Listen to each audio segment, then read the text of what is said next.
Guys, welcome back to the channel. Thank you so much for joining me for another video. I'm Richard Allan, and on this channel, we talk about a lot of stuff, mostly related to stocks. Sometimes I try to make some jokes, and some of you like them, some of you don't, and that's okay. Forgive me. In this video, we're going to talk about ARKX.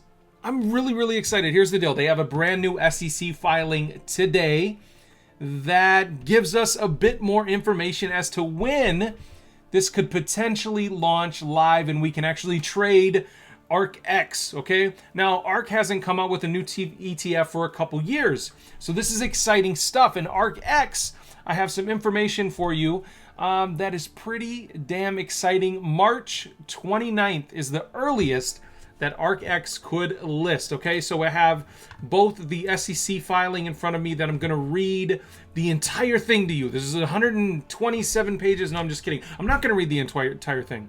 But I did read a lot of it, a little bit, in preparation for this video, and I'm really excited to share with you that March 29th is the earliest, okay, that this could be available. But in this SEC filing, I'm scrolling through it here for you, in this paragraph right here, we're going to talk about what might be in this ETF. And right in the middle here, you can see 3D printing. So there's a bunch of stuff that could be in this ETF that I'm really excited to share with you. Let's just go over this paragraph real quick, okay? It says, in selecting companies that the advisor believes are engaged in the theme of space exploration, the advisor seeks to identify, using its own internal research and analyses, companies capitalizing on disruptive innovation. And that's the whole theme of Ark Invest.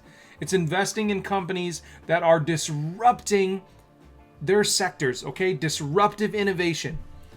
The advisor believes that space exploration related companies can be grouped into 4 overarching categories, each of which contains relevant sub-elements. Orbital aerospace companies are companies that launch, make, service, or operate platforms in the orbital space, including satellites and launch vehicles. Suborbital aerospace companies are companies that launch, make, service, or operate platforms in the suborbital space, but do not reach a velocity needed to remain in orbit around a planet. Enabling technology companies are companies that develop technologies used by space exploration related companies for successful value-add aerospace operations. These operations include artificial intelligence, robotics, 3D printing, materials and energy storage. For example, 3D printing companies create value add for space and aerospace exploration related companies by accelerating innovation thanks to low costs and rapid prototyping. Ooh, sounds like nano dimension. And by lowering the weight of low volume, highly complex parts.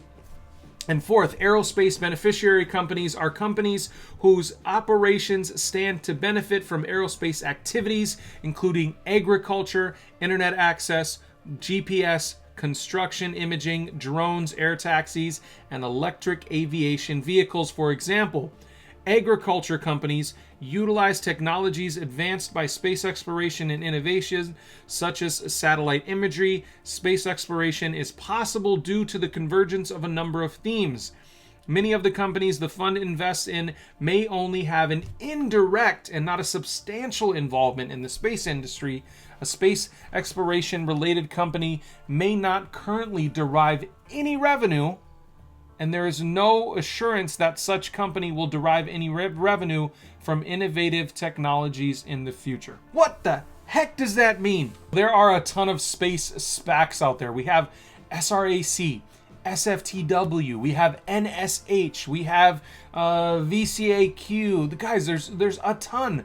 Plus we have NNDM, we have companies like L3 Harris, Lockheed Martin. There's just so many options, right? And with that paragraph in the SEC filing, that the company doesn't have to derive a substantial amount of revenue from space exploration at all, right? We know that Nano Dimension has already parts, 3D printed parts, up at the International Space Station right now, thanks to a company like L3 Harris and a partnership there.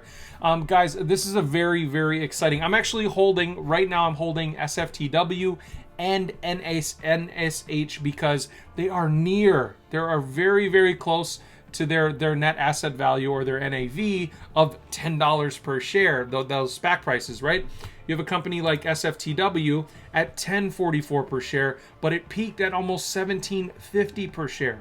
You have a company like NSH, which is bringing another company very similar to Black Sky public as well, and that peaked at $12.13 before the SPAC-pocalypse happened, right? The blood in the street everywhere. I'm holding both of these companies in hopes that ARKX is a catalyst for both of them. Now, neither one of them may be in that ETF at all, but they certainly could be, and regardless, it could be a catalyst as well. So here's the deal.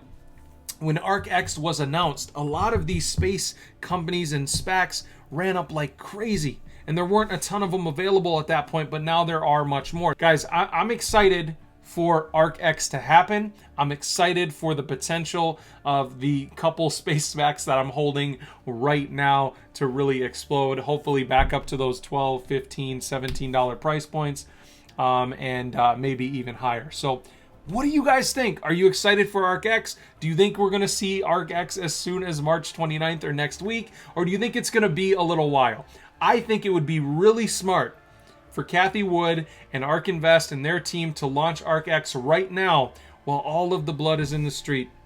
While all of these SPACs and all of these companies are down from their all-time highs, it would be a brilliant idea for them to be able to load up on these shares before they absolutely skyrocket. Now, back in January, when all these SPACs ran up, it would have been a terrible time for Ark Invest to launch, right? But now they can get NNDM super cheap.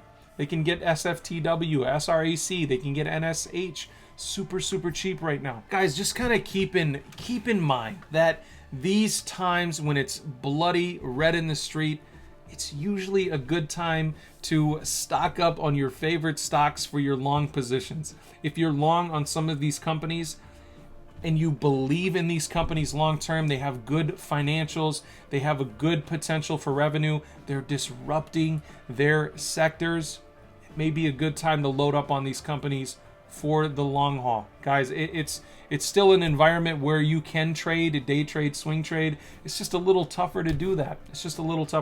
So thank you so much for joining me for another video. I appreciate each and every single one of you. If you aren't subscribed yet, consider doing that. We're almost at 50,000 subscribers.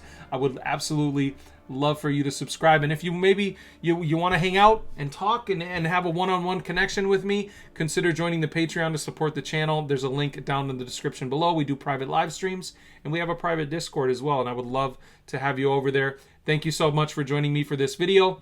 As always, I'll see you in the next one. Thanks.